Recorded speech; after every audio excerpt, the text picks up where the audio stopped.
أعوذ بالله من الشيطان الرجيم. بسم الله الرحمن الرحيم.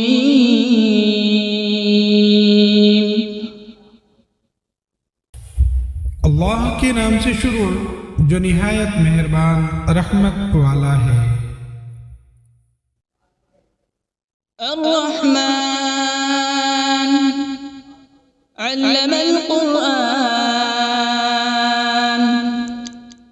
رحمان نے اپنے محبوب کو قرآن سکھایا۔ تفسیر میں ہے کہ حضور صلی اللہ تعالی علیہ وآلہ وسلم کے پاس قرآن پاک بظاہر حضرت جبرائیل علیہ السلام کے ذریعے آیا، لیکن در حقیقت اللہ تعالی نے اپنے محبوب صلی اللہ تعالی علیہ وآلہ وسلم کو سارا قرآن سکھایا ہے۔ خلق الإنسان علمه البيان.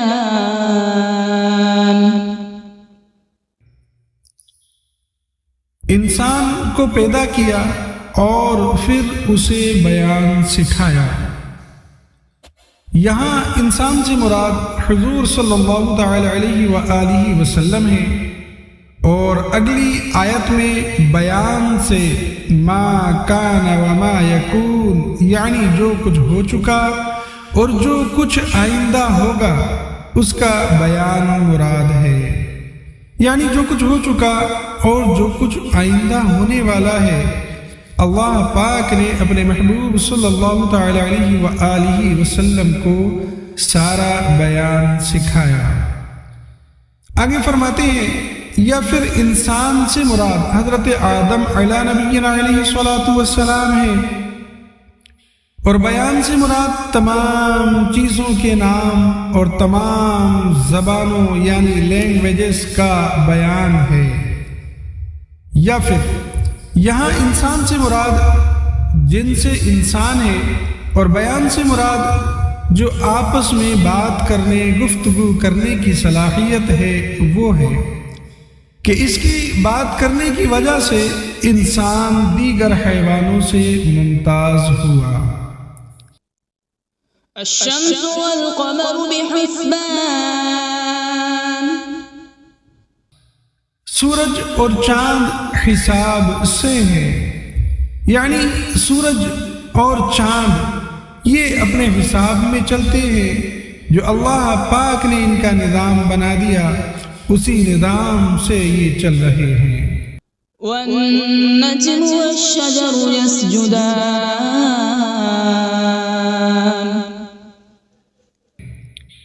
اور بغیر تنے والی نباتات اور درخت سجدہ کرتے ہیں۔ تفسیر میں ہے کہ نباتات اور درخت کے سجدہ کرنے سے مراد ان کے سایوں کا سجدہ کرنا ہے، یا اس سے مراد یہ ہے کہ وہ اللہ تعالی کے حکم کے فرما بردار ہیں۔ والسماء رفعها ووضع الميزان. ألا تطغوا في الميزان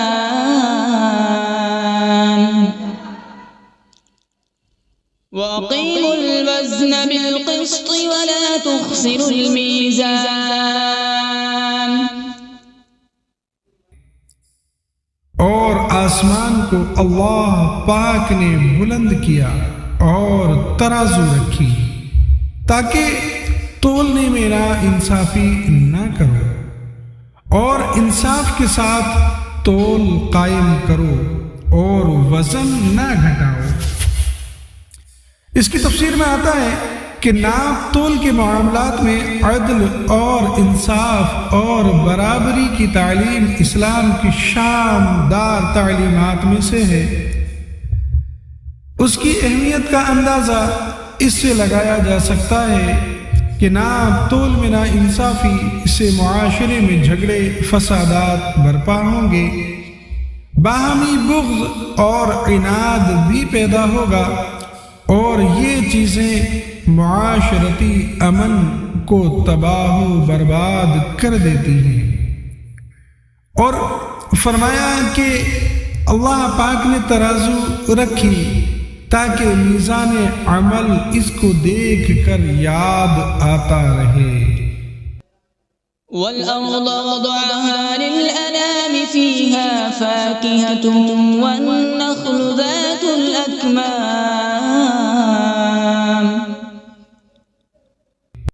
اور اس نے مخلوق کے لیے زمین رکھی، اس میں پھل، میوے اور غلاف والی کھجوریں ہیں۔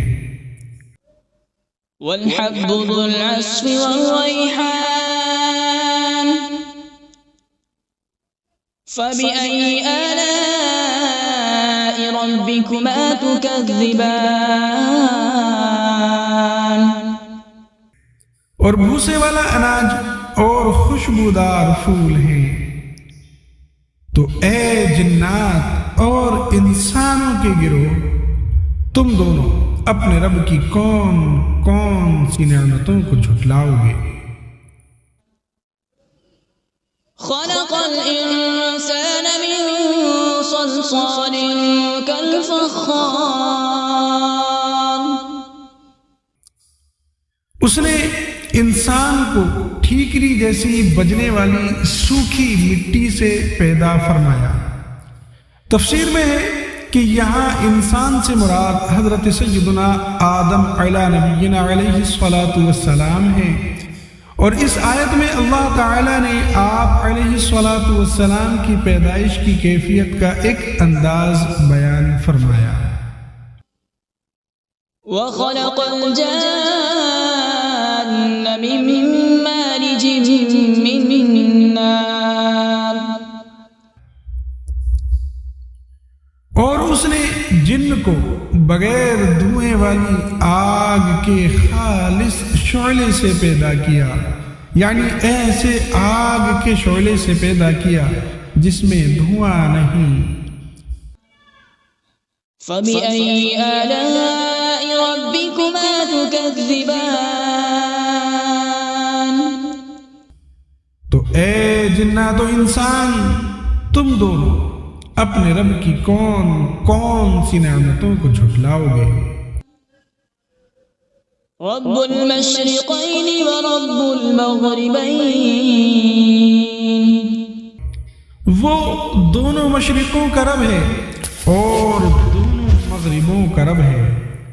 تفسیر میں آتا ہے کہ دونوں مشرق اور دونوں مغرب، یعنی دونوں پورب اور دونوں پچھم، اس سے مراد یہ ہے کہ گرمیوں میں الگ سمت سے سورج نکلتا اور الگ سمت میں سورج چھپتا ہے، اسی طرح سردیوں میں کچھ سمت الگ ہو جاتی ہے چھپنے کی اور اس کے نکلنے کی، تو سورج کے طلوع ہونے اور غروب ہونے کے دونوں مقام مراد ہیں۔ فبأي آلاء ربكما تكذبان، تو تم دونوں اپنے رب کی کون کون سی نعمتوں کو جھٹلاؤ گے؟ مرج البحرين يلتقيان، اس نے دو سمندر بہائے کہ دونوں ملے ہوئے لگتے ہیں۔ تفسیر میں ہے کہ ان سے مراد میٹھے اور کھاری دو سمندر ہیں جنہیں ایسے بہایا گیا ہے کہ دیکھنے میں ان کی سطح آپس میں ملی ہوئی لگتی ہے، یعنی بالکل ایک جیسی لگتی ہے، کیونکہ ان کے درمیان ان کے بیچ میں فاصلہ کرنے کے لیے کوئی بھی ظاہری طور پر چیز نظر نہیں آتی۔ بینہما برزخ لا یبغیان، ان کے درمیان ایک آڑ ہے کہ وہ ایک دوسرے کی طرف بڑھ نہیں سکتے۔ تفسیر میں ہے کہ اللہ تعالیٰ کی قدرت سے ان کے درمیان ایک آڑ ہے جس کی وجہ سے وہ ایک دوسرے کی طرف بڑھ نہیں سکتے، بلکہ ہر ایک اپنی حد پر رہتا ہے اور دونوں میں سے کسی کا بھی ذائقہ مزہ تبدیل نہیں ہوتا۔ فبأي آلاء ربكما تكذبان؟ تو تم دونوں اپنے رب کی کون کون سی نعمتوں کو جھٹلاؤ گے؟ يخرج منهما اللؤلؤ والمرجان فبأي آلاء ربكما تكذبان؟ ان سمندروں سے موتی اور مرجان نکلتا ہے۔ تو اے جنات و انسان، تم دونوں اپنے رب کی کون کون سی نعمتوں کو جھٹلاؤ گے؟ وَلَهُ الْجَوَارِ الْمُنشَآتُ فِي الْبَحْرِ كَالْأَعْلَامِ، اور دریا میں پہاڑوں جیسی اٹھتی ہوئی کشتیاں یہ اسی کی ہیں۔ تفسیر میں ہے کہ اس سے مراد یہ ہے کہ جن چیزوں سے وہ کشتیاں بنائی گئی وہ بھی اللہ تبارک و تعالی نے پیدا کی، اور ان چیزوں کو آپس میں جوڑنے، کشتی بنانے اور کاریگری کرنے کی عقل بھی اللہ تبارک و تعالی نے ہی پیدا کی، اور دریاؤں میں ان کشتیوں کا چلنا اور تیرنا یہ سب اللہ پاک کی قدرت سے ہے۔ فَبِأَيِّ آلَاءِ رَبِّكُمَا تُكَذِّبَانِ؟ تو تم دونوں اپنے رب کی کون کون سی نعمتوں کو جھٹلاؤ گے؟ كُلُّ مَنْ عَلَيْهَا فَانٍ وَيَبْقَى وَجْهُ رَبِّكَ ذُو الْجَلَالِ وَالْإِكْرَامِ فَبِأَيِّ آلَاءِ رَبِّكُمَا تُكَذِّبَانِ؟ زمین پر جتنی مخلوق ہے یہ سب فنا ہونے والی ہے، اور تمہارے رب کی عظمت اور بزرگی والی ذات یہ باقی رہے گی۔ تو اے جنات اور انسان، تم دونوں اپنے رب کی کون کون سی نعمتوں کو جھٹلاؤ گے؟ يَسْأَلُهُ مَن فِي السَّمَاوَاتِ وَالْأَرْضِ كُلَّ يَوْمٍ هُوَ فِي شَأْنٍ فَبِأَيِّ آلَاءِ رَبِّكُمَا تُكَذِّبَانِ؟ آسمانوں اور زمین میں جتنے ہیں سب اسی کے سوالی ہیں، اور وہ ہر دن کسی کام میں ہے۔ تفسیر میں کہ اس آیت کا معنی یہ ہے کہ اللہ تعالی ہر وقت اپنی قدرت کے آثار ظاہر فرماتا ہے، کسی کو روزی دیتا ہے، کسی کو مارتا ہے اور کسی کو زندہ کرتا ہے، کسی کو عزت دیتا ہے اور کسی کو ذلت میں مبتلا کر دیتا ہے، کسی کو مالدار کرتا ہے اور کسی کو محتاج، کسی کے گناہ بخشتا ہے اور کسی کی تکلیف دور کرتا ہے۔ یاد رہے کہ اللہ تعالی کے لیے مصروف اور مشغول کا لفظ استعمال کرنا یہ جائز نہیں، یہ لفظ استعمال ہی نہیں کر سکتے کیونکہ اللہ تعالی ان اوصاف سے پاک ہے۔ تو اے جنات اور انسان کے گروہ، تم دونوں اپنے رب کی کون کون سی نعمتوں کو جھٹلاؤ گے؟ سَنَفْرُغُ لَكُمْ أَيُّهَ الثَّقَلَانِ؟ اے جنوں اور انسانوں کے گروہ، ابھی ہم تمہارے حساب کا قصد فرمائیں گے۔ تفسیر میں ہے کہ آیت میں سنفرغ سے اس کا حقیقی معنی فراغت مراد نہیں بلکہ اس کا مجازی معنی قصد کرنا مراد ہے۔ اللہ تعالیٰ کے لیے فارغ کا لفظ استعمال نہیں کر سکتے کیونکہ اللہ تعالیٰ فراغت کے مفہوم سے پاک ہے، نیز اس آیت میں تمام انسانوں کے لیے نصیحت ہے کہ وہ دنیا میں وہ جیسے چاہیں زندگی گزارے، لیکن مرنے کے بعد انہیں ہر حال میں اللہ تبارک و تعالیٰ کی بارگاہ میں پیش ہونا ہے، اور اللہ تبارک و تعالیٰ کی بارگاہ میں اپنے اعمال کا حساب دینا ہوگا، اور پھر جس طرح کے اعمال کیے ہوں گے اسی طرح کی جزا ملے گی۔ فبأي آلاء ربكما تكذبان؟ تو تم دونوں اپنے رب کی کون کون سی نعمتوں کو جھٹلاؤ گے؟ يا معشر الجن والإنس إن استطعتم أن تنفذوا من أقطار السماوات والأرض فانفذوا لا تنفذون إلا بسلطان۔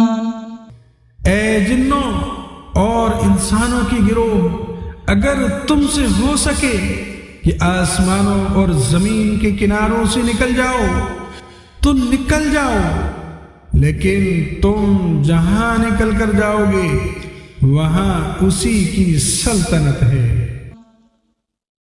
فبأي آلاء ربكما تكذبان؟ تو اے جنات اور انسان کی گروہ، تم دونوں اپنے رب کی کون کون سی نعمتوں کو جھٹلاؤ گے؟ يرسل عليكما شواظ من نار ونحاس فلا تنتصران۔ فبأي آلاء ربكما تكذبان؟ تم پر آگ کا بغیر دھوئیں والا خالص شعلہ اور بغیر شعلے والا خالص دھواں بھیجا جائے گا، تو تم ایک دوسرے کی مدد نہ کر سکو گے۔ تو اے جنات اور انسان کے گروہ، تم دونوں اپنے رب کی کون کون سی نعمتوں کو جھٹلاؤ گے؟ فإذا انشقت السماء فكانت وردة كالدهان۔ فبأي آلاء ربكما تكذبان؟ پھر جب آسمان پھٹ جائے گا تو گلاب کے پھول جیسا سرخ ہو جائے گا جیسے سرخ چمڑا۔ تو اے جنات و انسان، تم دونوں اپنے رب کی کون کون سی نعمتوں کو جھٹلاؤ گے؟ فيومئذ لا يسأل عن ذنبه إنس ولا جان۔ تو اس دن کسی آدمی اور جن سے اس کے گناہ کے متعلق نہیں پوچھا جائے گا۔ اس کی تفسیر میں ہے کہ قیامت میں جنوں اور انسانوں سے سوال ہوں گے۔ اس آیت میں جو سوال کی نفی ہے اس کی علماء نے متعدد تعویلات بیان کی ہیں، جن سے ایک یہ ہے کہ جب لوگ قبروں سے اٹھائے جائیں گے اور آسمان پھٹے گا تو اس دن فرشتے مجرموں سے دریافت نہیں کریں گے، مجرموں سے ان کے اعمال کے بارے میں نہیں پوچھیں گے، بلکہ ان کی صورتیں دیکھ کر ہی پہچان لیں گے۔ ان سے سوال دوسرے وقت میں ہوگا جب کہ لوگ حساب کے مقام پر جمع ہو جائیں گے۔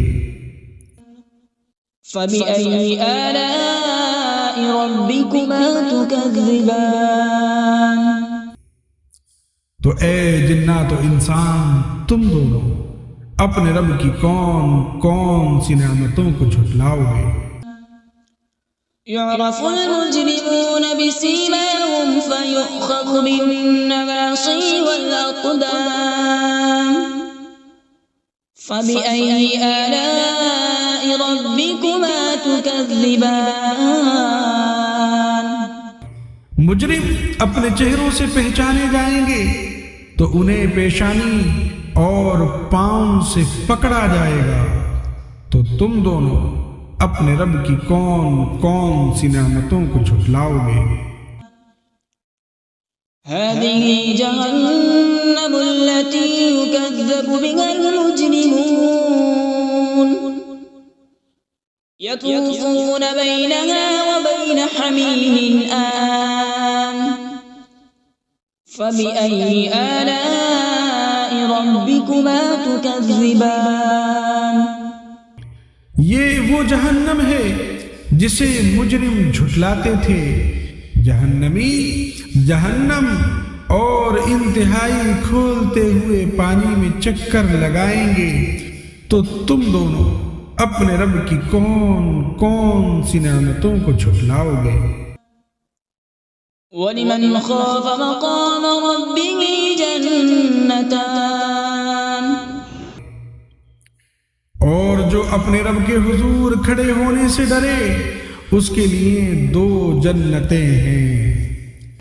تفسیر میں آتا ہے کہ اس آیت کا معنی یہ ہے کہ جسے دنیا میں قیامت کے دن اپنے اللہ پاک کے حضور حساب کی جگہ میں حساب کے لیے کھڑے ہونے کا ڈر ہو اور گناہ چھوڑ دے اور فرائض کی بجا آوری کرے، تو اس کے لیے آخرت میں اللہ پاک 2 جنتیں عطا فرمائے گا۔ فَبِأَيِّ آلَاءِ رَبِّكُمَا تُكَذِّبَانِ۔ تو اے جنات اور انسان کے گروہ، تم دونوں اپنے رب کی کون کون سی نعمتوں کو جھٹلاؤ گے؟ ذَوَاتَا أَفْنَانٍ فَبِأَيِّ آلَاءِ رَبِّكُمَا تُكَذِّبَانِ۔ کہ وہ شاخوں والی ہیں، تو تم دونوں اپنے رب کی کون کون سی نعمتوں کو جھٹلاؤ گے؟ فِيهِمَا عَيْنَانِ تَجْرِيَانِ فَبِأَيِّ آلَاءِ رَبِّكُمَا تُكَذِّبَانِ۔ ان میں 2 چشمے بہہ رہے ہیں، تو تم دونوں اپنے رب کی کون کون سی نعمتوں کو جھٹلاؤ گے؟ فِيهِمَا مِن كُلِّ فَاكِهَةٍ زَوْجَانِ۔ ان دونوں جنتوں میں ہر پھل کی 2 قسمیں ہیں۔ تفسیر میں ہے کہ 2 قسموں سے مراد یہ ہے کہ بعض وہ پھل ہیں جو دنیا میں دیکھے گئے اور بعض وہ عجیب و غریب پھل ہیں جو اس سے پہلے نہ کبھی کسی نے دیکھے، یا اس سے مراد یہ ہے کہ بعض پھل خشک ہیں اور بعض پھل تر ہیں، یا پھر فرمایا کہ اس سے مراد یہ ہے کہ بعض پھل خالص میٹھے اور بعض ترشی کی طرف مائل ہیں۔ فَبِأَيِّ آلَاءِ رَبِّكُمَا تُكَذِّبَانِ۔ تو تم دونوں اپنے رب کی کون کون سی نعمتوں کو جھٹلاؤ گے؟ متكئين على فرش بطائنها من استبرق وجنى الجنتين دان فبأي آلاء ربكما تكذبان۔ جنتی ایسے بچھونوں پر تکیہ لگائے ہوئے ہوں گے جن کے اندرونی حصے موٹے ریشم کے ہیں، اور دونوں جنتوں کے پھل جھکے ہوئے ہوں گے۔ تفسیر میں ہے کہ یعنی ان دونوں جنتوں کا پھل اتنا قریب ہوگا کہ کھڑا بیٹھا اور لیٹا ہر شخص اسے چن لے گا، جبکہ دنیا کے پھلوں میں یہ خاصیت نہیں ہوتی۔ تو تم دونوں اپنے رب کی کون کون سی نعمتوں کو جھٹلاؤ گے؟ فِيهِنَّ قَاصِرَاتُ الطَّرْفِ لَمْ يَطْمِثْهُنَّ إِنسٌ قبلهم ولا جان. ان جنتوں میں وہ عورتیں ہیں کہ شوہر کے سوا کسی کو آنکھ اٹھا کر نہیں دیکھتی، جنہیں ان کے شوہروں سے پہلے نہ کسی آدمی نے چھوا اور نہ کسی جن نے۔ اس کی تفسیر میں ہے کہ تقوی اور شرم و حیا عورت کا بہت بڑا کمال اور جنتی عورتوں کا عظیم وصف ہے۔ آگے فرمایا ان بیویوں سے مراد حور عین ہیں، کیونکہ وہ جنت میں پیدا کی گئی ہیں، اس لیے انہیں کسی نے نہیں چھوا ہوگا اور ان کے شوہر ہی انہیں چھوئیں گے۔ یہ بھی قول ہے کہ ان سے مراد دنیا کی عورتیں ہیں، انہیں دوبارہ کنواریاں پیدا کیا جائے گا اور پیدائش کے بعد انہیں کسی نے نہ چھوا ہوگا۔ فَبِأَيِّ آلَاءِ رَبِّكُمَا تُكَذِّبَانِ. تو اے جنات و انسان، تم دونوں اپنے رب کی کون کون سی نعمتوں کو جھٹلاؤ گے؟ كأنهن الياقوت والمرجان. فبأي آلاء ربكما تكذبان. گویا وہ لعل اور مرجان موتی ہیں۔ تو اے جنات و انسانوں کے گروہ، تم دونوں اپنے رب کی کون کون سی نعمتوں کو جھٹلاؤ گے؟ هل جزاء الإحسان إلا الإحسان. فبأي آلاء ربكما تكذبان. نیکی کا بدلہ نیکی ہے، تو اے جنات و انسان تم دونوں اپنے رب کی کون کون سی نعمتوں کو جھٹلاؤ گے؟ ومن دونهما جنتان. اور ان کے علاوہ دو جنتیں اور ہیں۔ تفسیر میں ہے یعنی جن دو جنتوں کا ذکر اوپر گزرا ان کے علاوہ دو جنتیں اور بھی ہیں، مگر یہ دونوں ان پہلی جنتوں سے مرتبے اور مقام اور فضیلت میں کم ہیں۔ فبأي آلاء ربكما تكذبان. تو اے جنات و انسان تم دونوں اپنے رب کی کون کون سی نعمتوں کو جھٹلاؤ گے؟ مدہامتان. وہ دونوں جنتیں نہایت سبز درختوں کی وجہ سے سیاہی کی جھلک دے رہی ہیں۔ یہ تفسیر میں ہے کہ سبز رنگ انتہائی خوشنما رنگ اور آنکھوں کے لیے بہت مفید ہے۔ حدیث پاک میں ہے کہ سبز رنگ کی طرف دیکھنے سے بصارت میں اضافہ ہوتا ہے۔ فبأي آلاء ربكما تكذبان. تو تم دونوں اپنے رب کی کون کون سی نعمتوں کو جھٹلاؤ گے؟ فيهما عينان نضاختان. فبأي آلاء ربكما تكذبان. ان میں دو چھلکتے ہوئے چشمے ہیں، تو تم دونوں اپنے رب کی کون کون سی نعمتوں کو جھٹلاؤ گے؟ فيهما فاكهة ونخل ورمان. فبأي آلاء ربكما تكذبان. ان جنتوں میں میوے اور کھجوریں اور انار ہیں۔ تو اے جنات و انسان کے گروہ، تم دونوں اپنے رب کی کون کون سی نعمتوں کو جھٹلاؤ گے؟ فيهن خيرات حسان. ان میں اچھے اخلاق والی حسین شکل والی عورتیں ہیں۔ تفسیر میں ہے کہ جنت میں اچھی عادت اور اخلاق والی اور حسین و جمیل عورتیں ہیں۔ یہاں اخلاقی اچھائی کو اللہ تعالیٰ نے پہلے ذکر کیا۔ اس سے معلوم ہوا کہ اچھی عادت اچھی صورت سے افضل ہے، لہذا نکاح کے لیے کسی عورت کا رشتہ دیکھتے وقت اس کے حسن و جمال کے مقابلے میں اس کی اچھی سیرت، اس کے اچھے کردار، اس کی دینداری اور اس کی اچھی عادات کو ترجیح دینا چاہیے۔ فَبِأَيِّ آلَاءِ رَبِّكُمَا تُكَذِّبَانِ، تو تم دونوں اپنے رب کی کون کون سی نعمتوں کو جھٹلاؤ گے؟ حور مقصورات فی الخیام، فَبِأَيِّ آلَاءِ رَبِّكُمَا تُكَذِّبَانِ، خیموں میں پردہ نشین حوریں ہیں، تو تم دونوں اپنے رب کی کون کون سی نعمتوں کو جھٹلاؤ گے؟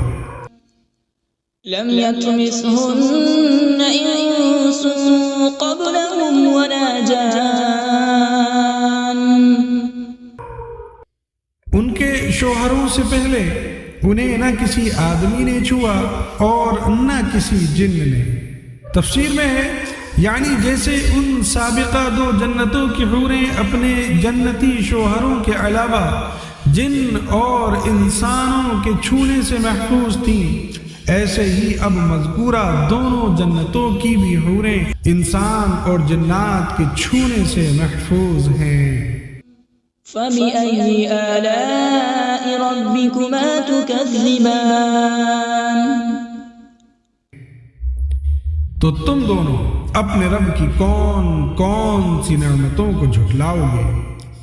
متكئين على رفرف خضر وعبقري حسان، جنتی سبز قالینوں اور انتہائی خوبصورت بچھونوں پر تکیہ لگائے ہوئے ہوں گے۔ تفسیر میں آتا ہے کہ اللہ تعالیٰ کے حضور کھڑے ہونے سے ڈرنے والوں کو جو دو جنتیں عطا ہوں گی، ان کے جنتی بچھونوں کا ظاہری حال بیان نہیں کیا گیا، کیونکہ ان کے بچھونوں کی شان بہت بلند ہے اور ان کا ظاہری حال عقل اور فہم کے ادراک سے باہر ہے، یعنی یہ سمجھ سے باہر ہے، جبکہ دوسری دو جنتوں میں اہل جنت کو عطا ہونے والے بچھونوں کا ظاہری حال یہاں بیان کر دیا گیا۔ وہ سبز اور منقش ہوں گے، اس سے ان بچھونوں میں فرق صاف ظاہر ہو رہا ہے۔ فَبِأَيِّ آلَاءِ رَبِّكُمَا تُكَذِّبَانِ، تو تم دونوں اپنے رب کی کون کون سی نعمتوں کو جھٹلاؤ گے؟ تبارک اسم ربک ذی الجلال والإکرام، تمہارے رب کا نام بڑی برکت والا ہے جو عظمت اور بزرگی والا ہے۔ ان الفاظ یا ذی الجلال والاکرام کو اپنی عادت میں شامل کرنا چاہیے کہ اس سے دعا جلد قبول ہوتی ہے۔ صلو علی الحبیب صلی اللہ تعالی علی محمد صلی اللہ تعالی علیہ وآلہ وسلم۔